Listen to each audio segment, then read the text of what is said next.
करिश्मा, रेशमा और मनीषा 3 बहनें हैं। उनका एक भाई भी है, मयंक। मयंक अपनी बहनों को बहुत प्यार करता है, लेकिन मयंक की पत्नी सविता इस मामले में मयंक से बिल्कुल ही अलग है।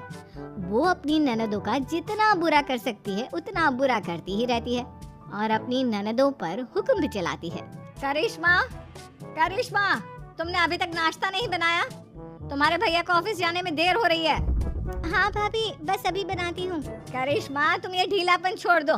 कल को पराए घर जाना है। वहाँ अगर तुम इस तरह से काम करोगी तो लोग क्या कहेंगे कि माँ ने और भाभी ने कुछ सिखाया नहीं। और तुम्हारी दोनों बहनें कहाँ हैं?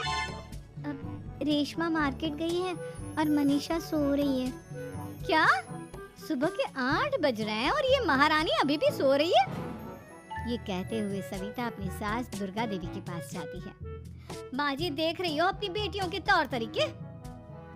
क्या हुआ बहू, सुबह सुबह क्या कर दिया मेरी बेटियों ने? अरे एक तो अभी अभी उठकर किचन में गई है, दूसरी सुबह सुबह बाहर चली गई और तीसरी अभी तक सो रही है।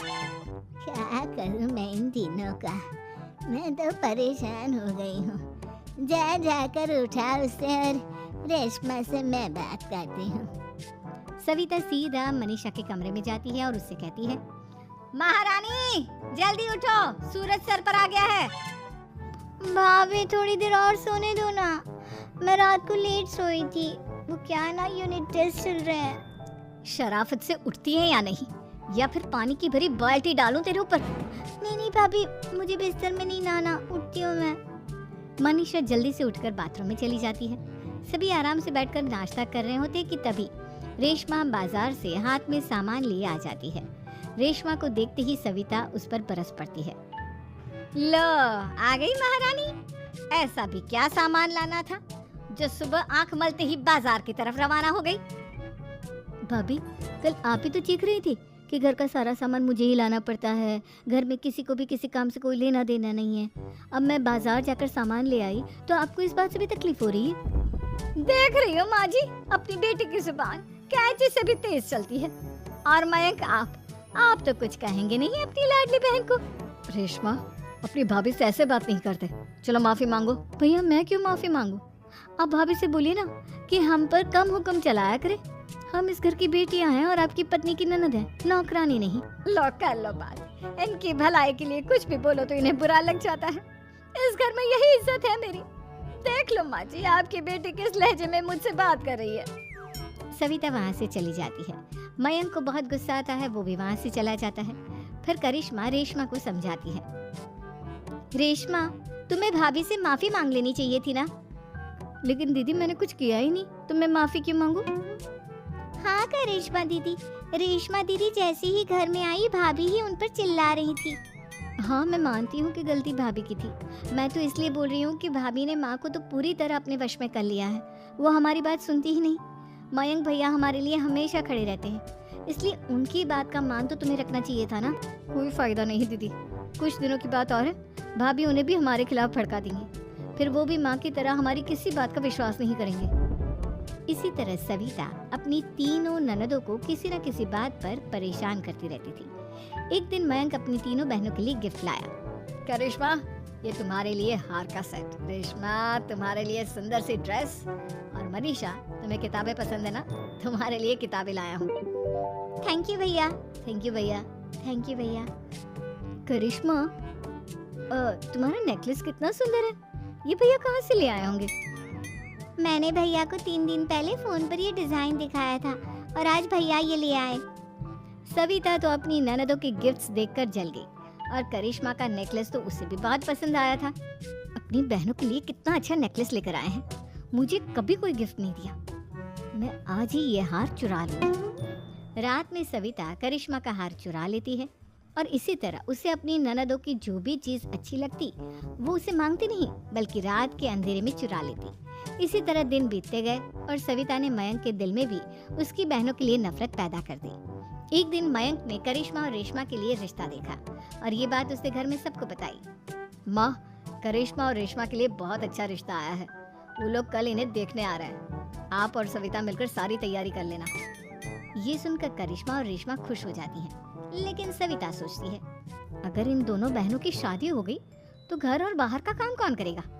मनीषा तो एक नंबर की कामचोर है, उससे तो किसी बात की उम्मीद लगाना ही बेकार है। मुझे इस शादी को रोकना होगा। अगले दिन सभी लड़के वालों के स्वागत की तैयारी करने में लगे होते हैं।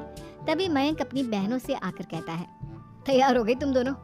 देखो दोनों लड़के बहुत अच्छे हैं, मैं कोई कसर नहीं छोड़ना चाहता, इसलिए तुम उनके सामने अच्छे से बिहेव करना और अपनी भाभी से लड़ने मत लग जाना। करिश्मा, तुम वो नेकलेस पहन लो ना जो मैं तुम्हारे लिए लाया था। भैया मैं बहुत देर से वो नेकलेस ढूंढ रही हूँ, लेकिन मुझे मिल ही नहीं रहा। क्या तुमने नेकलेस खो दिया? तुम्हें पता भी है वो कितना महंगा था? तुम कोई काम ढंग से नहीं कर सकती। मयंक गुस्से में वहाँ से चला जाता है। थोड़ी देर बाद लड़के वाले भी आ जाते हैं। वो दोनों बहनों को पसंद कर लेते हैं और रिश्ता पक्का हो जाता है। लेकिन सविता के दिमाग में तो कुछ और ही खिचड़ी पक रही थी। वो पंडित जी के पास करिश्मा की कुंडली लेकर जाती है और उन्हें पैसे देकर करिश्मा की कुंडली बदलवा देती है। जब लड़के वालों के पास करिश्मा की कुंडली जाती है तो वो दुर्गा को फोन करते हैं। बहन जी, हमने करिश्मा की कुंडली अपने पंडित जी को दिखाई थी। आपकी बेटी की कुंडली नहीं बल्कि दोषों का पिटारा है। देखिए, मैं और मेरे पति इन सब बातों में बहुत विश्वास करते हैं, इसलिए हम आपकी बेटी से अपने बेटे की शादी नहीं करा सकते। इस तरह करिश्मा का रिश्ता टूट जाता है और सभी घर वालों को बहुत दुख होता है। अब कविता सोचती है, चलो करिश्मा का तो रिश्ता टूट गया, अब रेशमा का भी रिश्ता तोड़ना है। क्या करूं?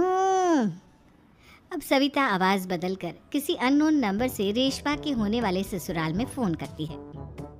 हेलो, मैं कौन हूँ कौन नहीं ये आपके लिए जानना जरूरी नहीं।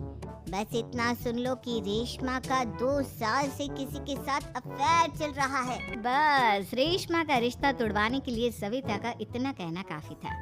अब रेशमा का भी रिश्ता टूट गया। मयंक और दुर्गा देवी ने रेशमा को खूब खरी खोटी सुनाई और उससे बार बार उस लड़के के बारे में पूछने लगी। आप दोनों मुझे क्यों परेशान कर रहे हो? अरे कोई लड़का होगा मेरी लाइफ में तो मैं बताऊंगी ना। जब कोई है ही नहीं तो कहाँ से लाऊं मैं कोई लड़का? तो तेरे होने वाले ससुराल वालों को फोन किसने किया था?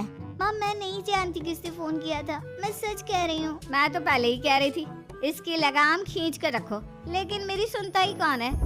आप चुप रहिए भाभी, ये सब आपका ही किया धरा है।